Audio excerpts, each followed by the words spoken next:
Jangan sampai anakmu menjadi korban karena dosa judimu. Assalamualaikum warahmatullahi wabarakatuh. Alhamdulillah Rabbil Alamin. Segala puji hanya milik Allah Subhanahu wa Ta'ala. Dialah Rob yang membuka pintu rezeki, yang menggenggam hati setiap hamba, yang maha mengetahui setiap air mata yang jatuh di tengah malam, dan setiap doa yang dipanjatkan dalam kesunyian. Salawat serta salam semoga selalu tercurah kepada junjungan kita, Nabi Muhammad SAW, keluarga beliau, para sahabat, dan seluruh umatnya hingga akhir zaman. Saudaraku, pada hari ini izinkan saya mengajak Anda merenung, bukan tentang orang lain, bukan tentang tetangga, bukan tentang mereka yang berada jauh di luar sana, tetapi tentang rumah kita sendiri. Tentang anak-anak yang setiap hari memanggil kita dengan sebutan ayah atau ibu. Pernahkah kita berpikir, mengapa akhir-akhir ini anak menjadi semakin sulit dinasihati? Mengapa rumah terasa semakin tidak tenang? Mengapa rezeki datang, tetapi selalu habis tanpa berkah? Mengapa doa terasa seperti belum menemukan jawabannya? Apakah semua itu pasti karena dosa judi? Tidak.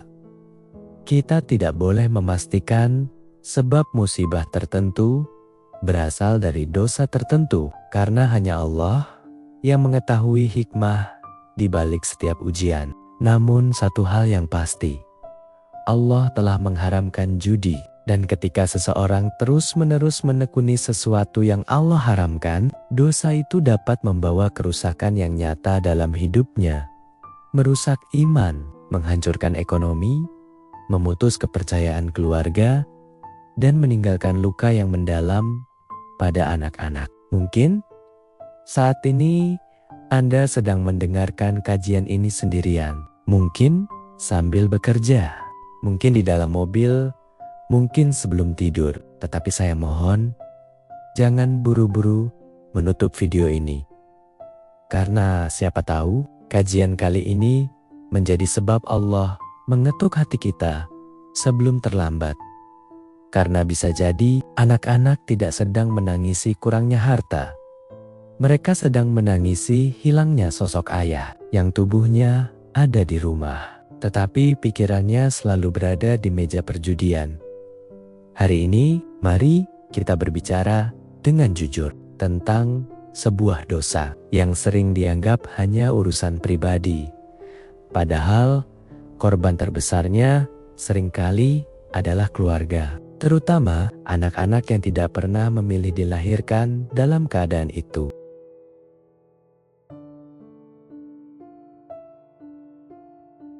Dosa judi tidak berhenti pada dirimu. Saudaraku yang dimuliakan Allah, banyak orang berkata, yang berjudi, saya, yang kehilangan uang saya, yang berdosa saya. Kalimat itu terdengar logis.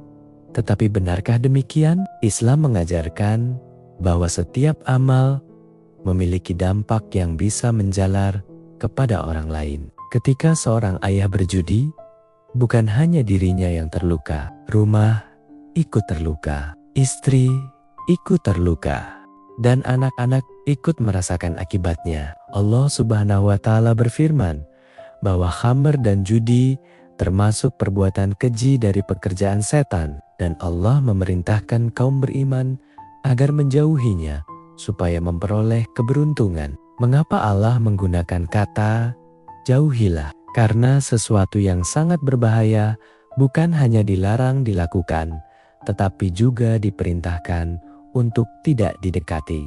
Seperti seseorang yang mengetahui ada jurang, ia tidak hanya dilarang melompat, ia diminta menjauh dari bibir jurang. Karena semakin dekat, semakin besar peluang terjatuh. Begitu pula judi, awalnya hanya iseng, lalu menjadi kebiasaan, kemudian menjadi kebutuhan, lalu berubah menjadi kecanduan, dan akhirnya menjadi penjara. Saudaraku, anak-anak tidak memahami angka, mereka tidak mengerti nominal jutaan rupiah. Yang mereka pahami hanyalah Mengapa ayah sering marah? Mengapa ibu sering menangis? Mengapa listrik mati? Mengapa uang sekolah terlambat dibayar? Mengapa sepatu belum diganti? Mengapa rumah terasa mencekam? Anak tidak mengetahui penyebabnya, tetapi mereka merasakan akibatnya. Betapa banyak anak yang tumbuh dalam ketakutan.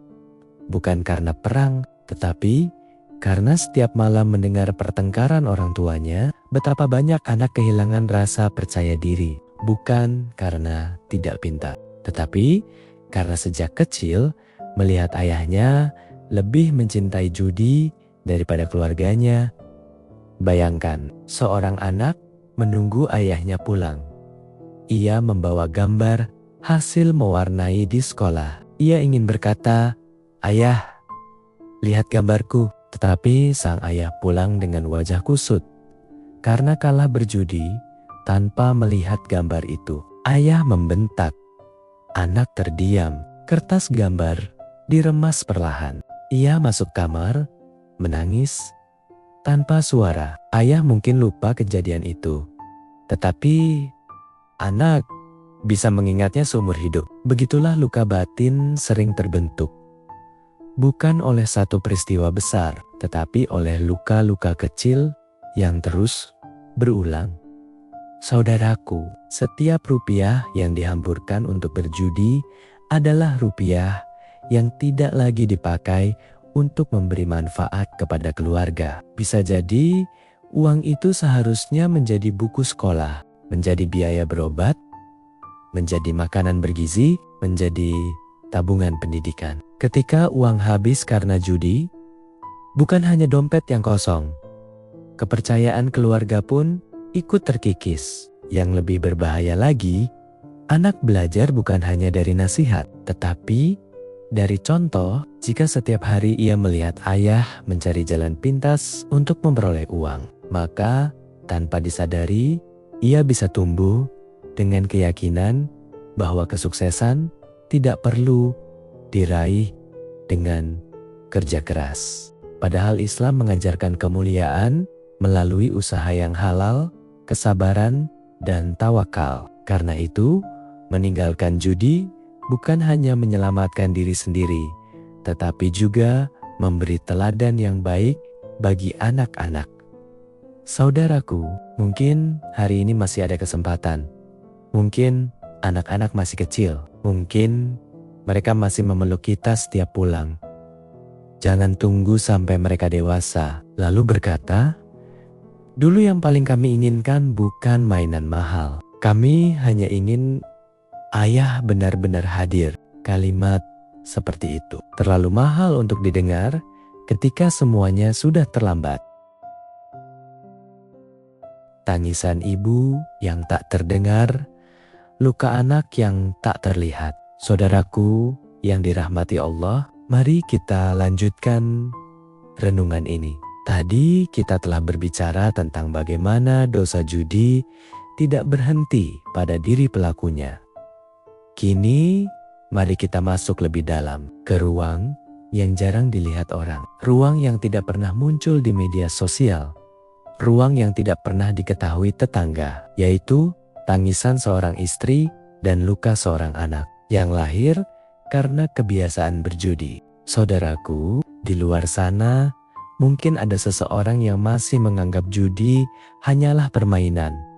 Mungkin kali ini saya menang hanya 100.000, hanya 500.000. Nanti kalau menang, saya berhenti. Kalimat-kalimat seperti ini sering menjadi pintu masuk menuju kehancuran. Karena setan tidak pernah mengajak manusia langsung kepada kebinasaan. Ia memulainya dengan sesuatu yang tampak kecil. Sedikit demi sedikit, sampai hati menjadi terbiasa. Lalu dosa tidak lagi terasa sebagai dosa. Dan akhirnya rumah yang dulu dipenuhi tawa, pelan-pelan berubah menjadi tempat yang penuh kecemasan. Ketika seorang ibu menangis dalam diam. Saudaraku, pernahkah kita membayangkan ada seorang ibu yang bangun sebelum subuh?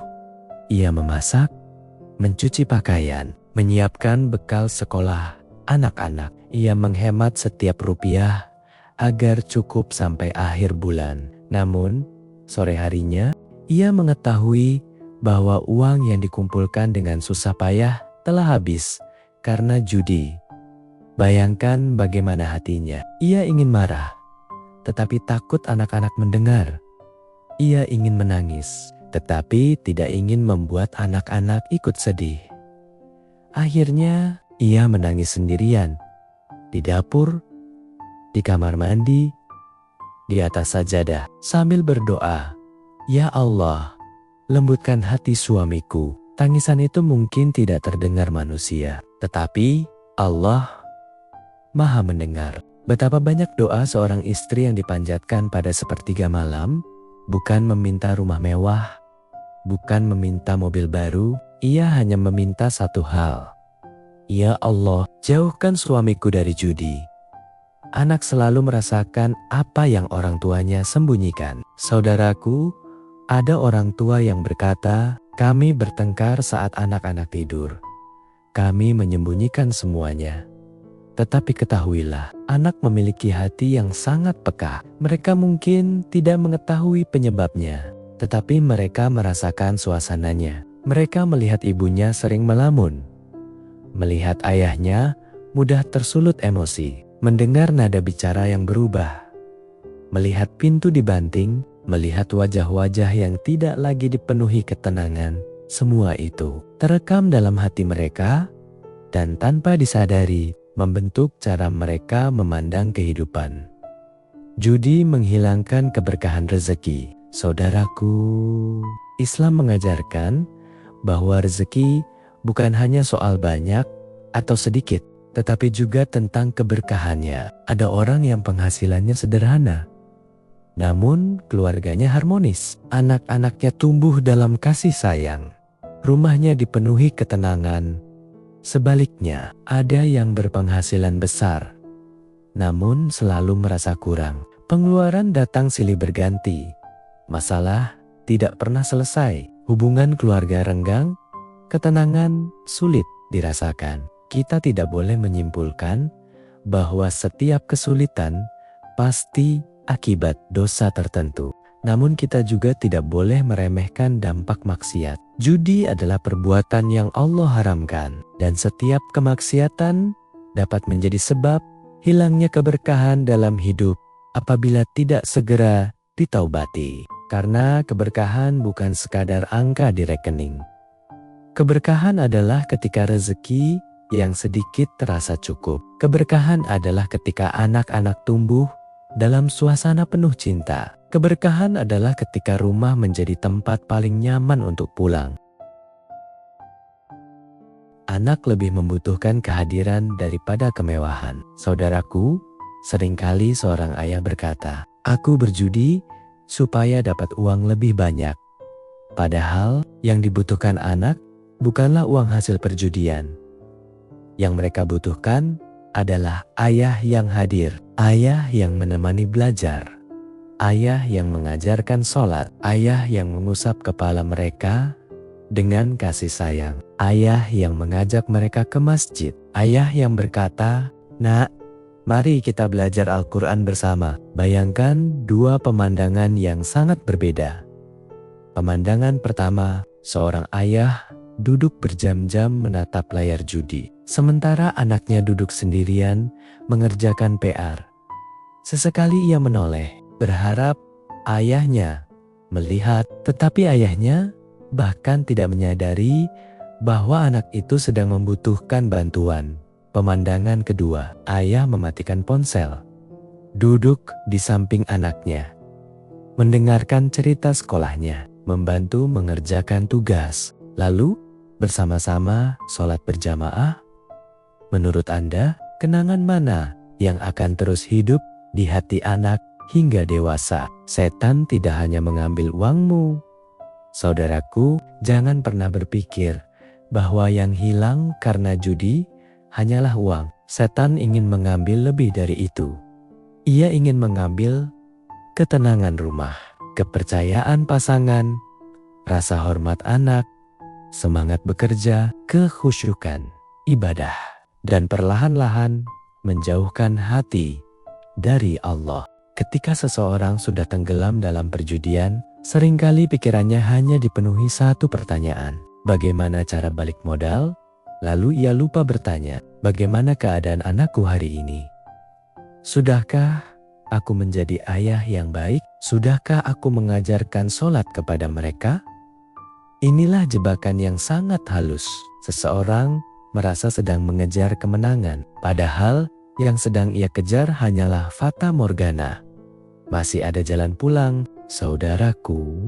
Jika malam ini ada yang sedang mendengarkan kajian ini dan hatinya mulai bergetar, jangan putus asa. Selama nyawa belum sampai di tenggorokan, selama matahari belum terbit dari barat, pintu taubat masih terbuka. Allah Maha Pengampun bagi hamba yang kembali kepadanya dengan taubat yang tulus, meninggalkan maksiat, menyesali perbuatannya, dan bertekad untuk tidak mengulanginya. Mungkin Anda tidak bisa menghapus masa lalu, tetapi Anda bisa memperbaiki hari ini. Mulailah dengan langkah kecil. Hapus semua akses menuju perjudian. Jauhi lingkungan yang mengajak kepada maksiat. Perbanyak istighfar. Perbaiki sholat. Cari rezeki yang halal. Meskipun harus dimulai dari sedikit. Peluk anak-anak Anda. Minta maaf kepada pasangan. Bangun kembali rumah yang mungkin pernah retak. Karena sesungguhnya anak-anak tidak membutuhkan ayah yang sempurna. Mereka membutuhkan ayah yang mau berubah. Dan perubahan itu bisa dimulai malam ini. Sebelum terlambat, wariskan iman, bukan luka. Bismillahirrahmanirrahim. Saudaraku yang dimuliakan Allah, kita telah sampai di penghujung kajian malam ini. Namun, sebelum kita benar-benar mengakhirinya, izinkan saya mengajak Anda melakukan satu renungan terakhir. Bukan dengan pikiran, tetapi dengan hati. Jika malam ini rumah Anda sedang sunyi, pejamkan mata sejenak. Bayangkan, anak Anda sedang tidur dengan tenang. Wajahnya begitu polos. Napasnya begitu lembut. Ia belum mengenal kerasnya dunia. Ia belum mengerti arti utang. Ia belum memahami arti perjudian. Ia bahkan belum tahu mengapa ayah dan ibunya terkadang berselisih. Yang ia tahu hanyalah ia mencintai orang tuanya dan ia berharap esok pagi saat membuka mata, ayah dan ibunya masih ada di sampingnya. Masih tersenyum, masih memeluknya, masih menjadi tempat paling aman dalam hidupnya. Saudaraku, anak-anak tidak pernah meminta dilahirkan dalam keluarga kaya. Mereka juga tidak meminta rumah yang megah. Yang mereka inginkan adalah rumah yang dipenuhi kasih sayang. Rumah yang di dalamnya terdengar lantunan Al-Quran. Rumah yang dipenuhi doa. Rumah yang menghadirkan ketenangan. Rumah yang menjadikan Allah sebagai tujuan. Warisan terbesar bukan harta, tetapi keteladanan. Saudaraku, suatu hari nanti kita semua akan meninggalkan dunia ini. Rumah akan ditinggalkan. Mobil akan ditinggalkan. Tabungan akan ditinggalkan. Jabatan akan ditinggalkan. Tidak ada satupun yang ikut masuk ke dalam kubur. Yang akan terus hidup adalah amal kita dan jejak yang kita tinggalkan di hati orang-orang yang kita cintai. Coba renungkan, ketika suatu hari anak-anak kita telah dewasa, lalu ada seseorang bertanya kepada mereka, bagaimana ayahmu dulu? Apa jawaban yang kita harapkan? Apakah mereka akan berkata, ayahku pekerja keras. Beliau selalu mengajarkan kami sholat. Beliau selalu mengingatkan kami agar mencari rezeki yang halal. Beliau memang tidak kaya, tetapi beliau jujur dan bertakwa. Ataukah dengan mata yang berkaca-kaca, mereka berkata, ayahku orang baik, tetapi beliau tidak pernah bisa lepas dari judi. Kami sering melihat ibu menangis. Kami sering hidup dalam ketakutan. Kami kehilangan banyak kebahagiaan karena kebiasaan itu. Saudaraku, jawaban itu sedang kita tulis setiap hari melalui setiap keputusan yang kita ambil. Jangan wariskan luka kepada anak-anak. Ketahuilah, luka yang paling sulit disembuhkan bukanlah luka di tubuh, melainkan luka di hati. Seorang anak mungkin akan lupa hadiah yang pernah kita belikan, tetapi ia tidak akan lupa bagaimana kita memperlakukannya. Ia mungkin lupa harga sepatu yang pernah kita beli, tetapi ia tidak akan lupa suara bentakan yang pernah ia dengar. Ia mungkin lupa mainan yang pernah rusak, tetapi ia tidak akan lupa malam ketika ibunya menangis karena ayahnya pulang membawa masalah akibat perjudian.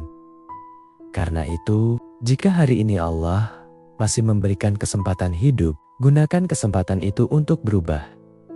Bukan besok, bukan pekan depan, tetapi mulai hari ini, Allah selalu membuka pintu taubat. Saudaraku, mungkin ada yang berkata dalam hati, "Ustadz, dosa saya sudah terlalu banyak. Saya sudah berkali-kali berjudi. Saya sudah mengecewakan istri. Saya sudah membuat anak-anak menangis." Ketahuilah, selama seseorang masih hidup, pintu taubat belum tertutup. Allah Maha Pengampun, namun taubat yang benar bukan hanya ucapan di bibir. Taubat yang benar adalah menyesali dosa dengan sungguh-sungguh, berhenti dari perbuatan haram, bertekad kuat untuk tidak mengulanginya, mengembalikan hak orang lain jika ada yang dirugikan, memperbanyak amal soleh sebagai bukti kesungguhan kembali kepada Allah. Mungkin perjalanan berubah tidak mudah, mungkin godaan masih datang, mungkin sesekali hati masih diuji, tetapi setiap langkah menuju Allah tidak pernah sia-sia. Allah melihat usaha hambanya, dan Allah mencintai orang yang kembali kepadanya dengan hati yang tulus. Jadilah ayah yang didoakan, bukan disesali. Saudaraku, ada satu doa yang sangat berharga, yaitu doa anak yang soleh. Bayangkan ketika kita telah tiada, kubur kita sunyi. Tidak ada lagi jabatan, tidak ada lagi harta, tidak ada lagi teman, yang datang hanyalah amal.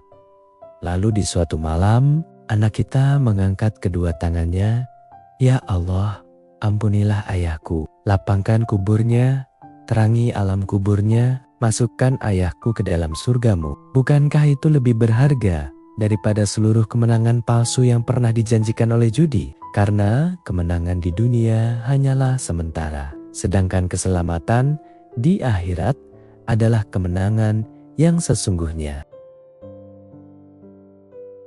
Saudaraku, jika hari ini Allah mempertemukan kita dengan kajian ini, mungkin itu bukan sebuah kebetulan. Mungkin Allah sedang mengetuk hati kita, mengingatkan kita sebelum semuanya terlambat. Sebelum anak-anak tumbuh tanpa teladan, sebelum rumah kehilangan keberkahannya, sebelum penyesalan datang ketika kesempatan telah habis, maka malam ini mari kita pulang kepada Allah, bukan hanya dengan air mata, tetapi dengan tekad. Tekad untuk mencari rezeki yang halal, tekad untuk meninggalkan segala bentuk perjudian, tekad untuk menjadi suami yang bertanggung jawab, tekad untuk menjadi istri yang saling menguatkan dalam kebaikan, tekad untuk menjadi orang tua yang mewariskan iman, akhlak, dan kasih sayang kepada anak-anak. Semoga rumah kita dipenuhi ketenangan. Semoga meja makan kita dipenuhi rezeki yang halal. Semoga anak-anak kita tumbuh menjadi generasi yang soleh dan solehah. Dan semoga Allah menjaga kita dari segala jalan yang mengantarkan kepada maksiat. Bismillahirrahmanirrahim. Alhamdulillahirabbil alamin. Allahumma shalli ala Sayyidina Muhammad wa ala ali Sayyidina Muhammad. Ya Allah, ampunilah dosa-dosa kami, dosa yang kami lakukan dengan terang-terangan maupun yang kami sembunyikan, dosa yang kami sadari maupun yang tidak kami sadari. Ya Allah, Jika di antara kami ada yang masih terjerumus dalam perjudian atau kemaksiatan lainnya, berikanlah kekuatan untuk meninggalkannya dengan sebenar-benarnya taubat. Jauhkan hati kami dari cinta kepada yang haram. Tanamkan dalam diri kami rasa cukup dengan rezeki yang Engkau halalkan. Ya Allah, berkahilah rezeki kami. Jadikan setiap rupiah yang kami peroleh sebagai rezeki yang halal, baik, dan membawa keberkahan bagi keluarga kami. Lindungilah rumah-rumah kami dari pertengkaran, kebencian, dan perpecahan. Satukan hati suami dan istri dalam ketaatan kepadamu. Ya Allah, jagalah anak-anak kami. Jadikan mereka anak-anak yang beriman, berakhlak mulia, mencintai Al-Quran, menghormati kedua orang tua, dan tumbuh menjadi hamba-hambamu yang soleh dan solehah. Jangan jadikan mereka korban dari kelalaian dan dosa kami. Ya Allah, bimbinglah kami agar menjadi teladan yang baik bagi keluarga kami. Karuniakan kepada kami hati yang lembut, lisan yang jujur, tangan yang bekerja dengan halal, serta kaki yang melangkah menuju jalan-Mu. Ya Allah, husnul khotimahkan kami, wafatkan kami dalam keadaan beriman. Pertemukan kami kembali bersama keluarga kami di surga-Mu tanpa hisab yang berat. Rabbana atina fid dunya hasanah wa fil akhirati hasanah wa qina asabanar. Subhana rabbika rabbil izzati amma yasifun wa salamun alal mursalin walhamdulillah Rabbil alamin. Wassalamualaikum warahmatullahi wabarakatuh.